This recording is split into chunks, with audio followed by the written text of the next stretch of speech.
Bismillahirrahmanirrahim. Assalamualaikum warahmatullahi wabarakatuh. Anak soleh, bagaimana kabarnya pagi hari ini? Semoga Ananda anak soleh dan soleha selalu diberikan kekuatan dan kesempatan kesehatan sehingga bisa mengikuti pembelajaran ini dengan baik di rumah.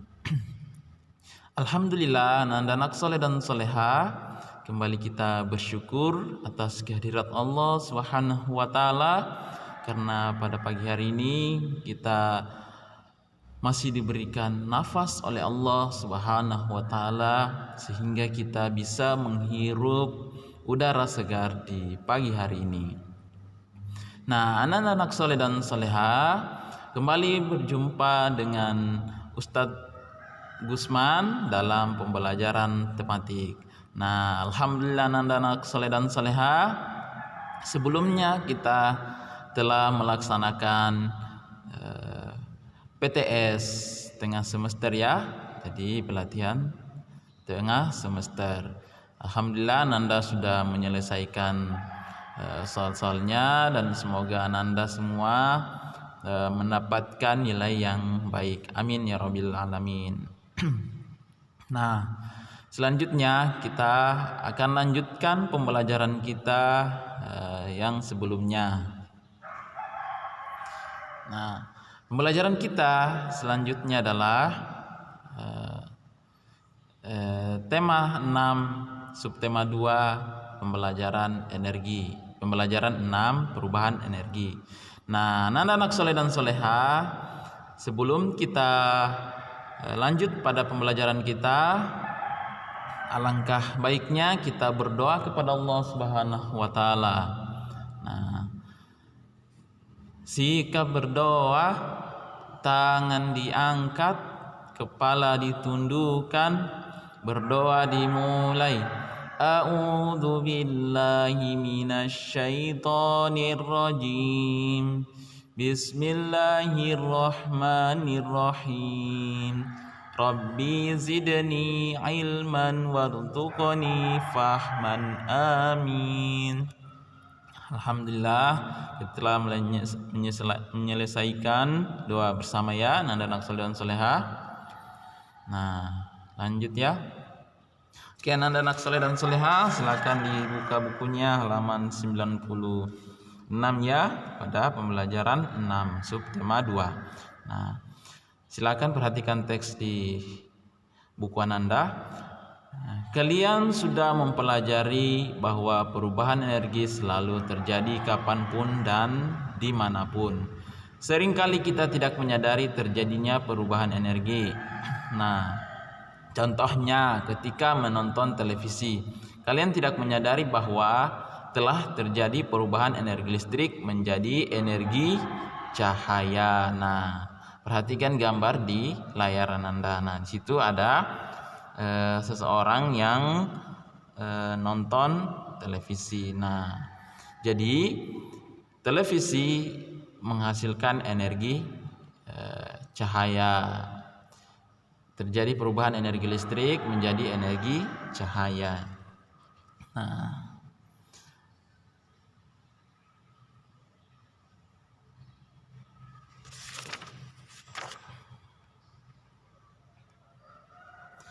saat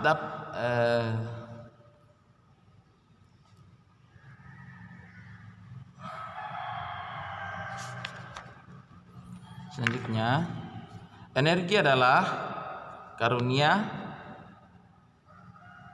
Sebelum kita lanjut,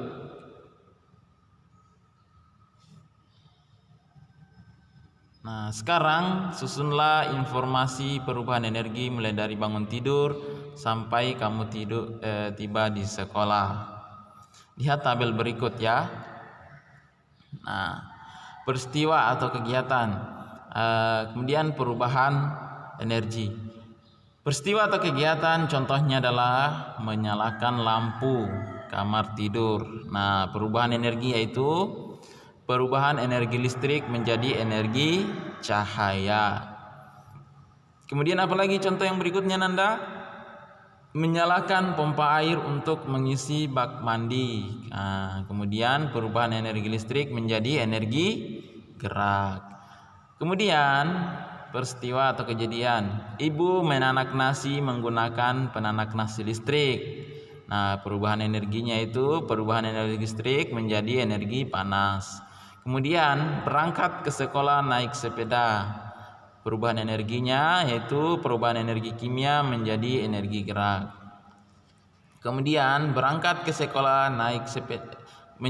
Penjaga sekolah membunyikan bel listrik. Perubahan energi yaitu perubahan energi listrik menjadi energi bunyi.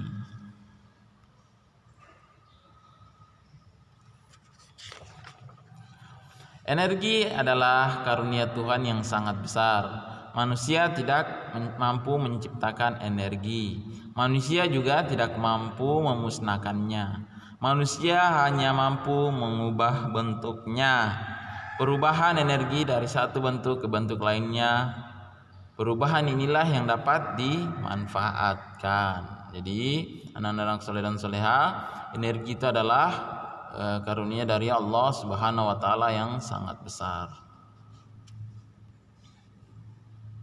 Nah, siapapun berhak memanfaatkan energi yang ada di muka bumi ini. Namun, jika ada hak, maka akan ada kewajiban yang harus ditunaikan. Contohnya, kita berhak menggunakan listrik. Nah, akan tetapi kita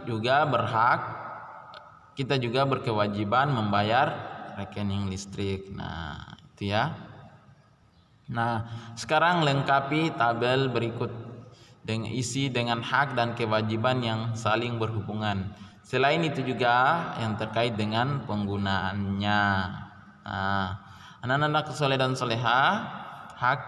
Nah, hak apakah? Contohnya itu mendapatkan makanan dan minuman untuk memperoleh energi. Kemudian kewajiban menghabiskan makanan yang sudah diambil atau diberikan. Kedua, contoh menggunakan lampu listrik pada saat belajar di malam hari. Kewajiban kita itu membayar rekening listrik setiap bulannya kepada PLN. Kemudian hak menggunakan angkutan umum saat berangkat ke sekolah, membayar biaya atau ongkos angkutan umum. Kemudian hak menggunakan penyejuk ruangan pada saat belajar di ruang kelas. Nah, kewajiban kita adalah merawat menyejuk ruangan agar tetap dapat digunakan dengan baik. Kemudian hak menggunakan alat atau media belajar di sekolah. Hak kewajiban kita adalah menggunakan dan merawatnya dengan baik. Nah, lama dan besarnya penggunaan energi listrik mempengaruhi besarnya biaya yang harus dibayar. Tentukan lama penggunaan alat-alat listrik pada tabel berikut. Kemudian bandingkan penggunaan alat-alat tersebut dari yang paling lama sampai yang paling besar biaya listriknya. Nah, anak soleh dan soleha, silakan perhatikan contoh soal berikut. Nah, yang nomor 2 ya Nanda, langsung dibuka Nanda. Kalau di layar Ustadz itu nomor 1. Ketika pulang sekolah, Fahmi duduk beristirahat sambil membaca buku cerita.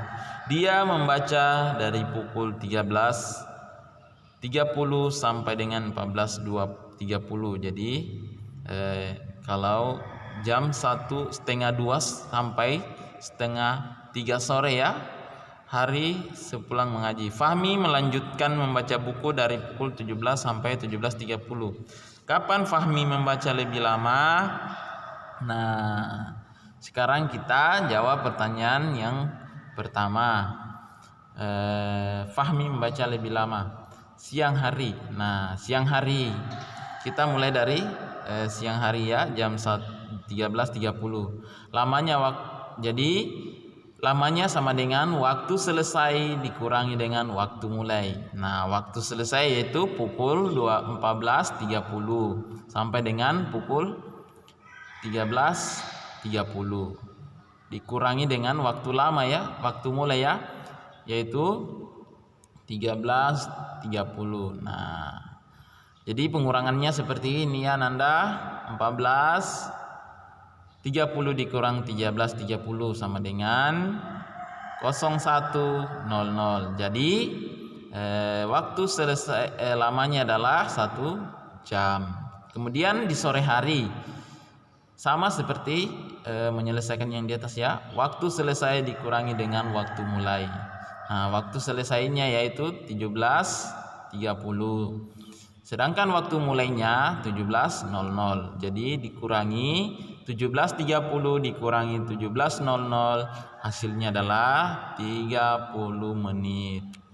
Jadi Fahmi membaca lebih lama adalah pada waktu siang hari, yaitu selama 1 jam. Sedangkan sore hari yaitu 30 menit. Nah, bisa dipahami ya Nanda anak soleh dan soleha. Nah, kemudian soal yang berikutnya. Setiap pagi ibu mencuci pakaian menggunakan mesin cuci. Selanjutnya ibu melincikannya dengan setrika listrik. Hari ini ibu mulai mencuci dari pukul 6.30 sampai dengan 07.15.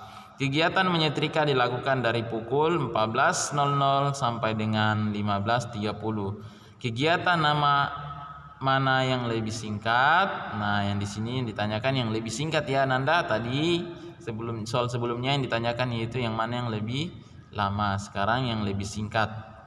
Nah, cara menyelesaikannya adalah seperti ini ya Nanda. Waktu selesai dikurangi dengan waktu mulai. Waktu selesainya yaitu 7:15 menit, sedangkan waktu mulainya yaitu 6.30. Nah, cara menyelesaikannya adalah 7:15 dikurangi 6.30. Nah, Ananda anak soleh dan soleha, karena di situ langsung saja kita pinjamkan 1 jam ya Ananda, kita pinjam 1 jam. Jadi 1 jam kita kerucutkan menjadi 60 menit ya, 60 menit. Jadi hasilnya itu seperti ini. 6:75 menit dikurangi dengan 6:30 menit. Nah, jadi hasilnya yaitu 45 menit. Nah, itu untuk mencuci. Kemudian menyetrika. Nah, sama juga ya. Waktu selesai dikurangi dengan waktu mulai. Nah, cara menyelesaikan adalah 15.30 dikurang 14.00 sama dengan 1 jam 30 menit. Nah, cara menyelesaikan seperti ini ya Nanda. Nah, pertanyaannya adalah kegiatan mana yang lebih singkat? Nah, jawabannya adalah kegiatan yang lebih singkat adalah mencuci, yaitu 45 menit, sedangkan menyetrika yaitu 1 jam 30 menit. Nah, anak-anak soleh dan soleha, cukup sekian untuk pertemuan kita pada kesempatan pagi hari ini. Semoga anak-anak soleh dan soleha dapat memahami apa yang telah Ustadz jelaskan. Nah, untuk lembar kerjanya silakan diperhatikan ya Nanda. Yang pertanyaan pertama, apa itu perubahan energi? Kemudian yang kedua, Ali sedang menonton televisi, perubahan energi apa yang dikeluarkan oleh televisi? Kemudian hari Ahad Ali menyalakan televisi dari 4.30 sampai 5.00. Berapa lama Ali menyalakan televisi? Nah, silakan dijawab ya anak-anak soleh dan soleha. Akhirnya cukup sekian dan terima kasih atas pertemuan kita pada kali ini. Semoga Anda sehat selalu dan diberikan ilmu yang bermanfaat. Nah, sama-sama kita membaca hamdalah dan doa kafaratul majelis. Alhamdulillahirabbil alamin. Subhanakallahumma wa bihamdik asyhadu an la ilaha illa anta astaghfiruka wa atubu ilaik. Wassalamualaikum warahmatullahi wabarakatuh.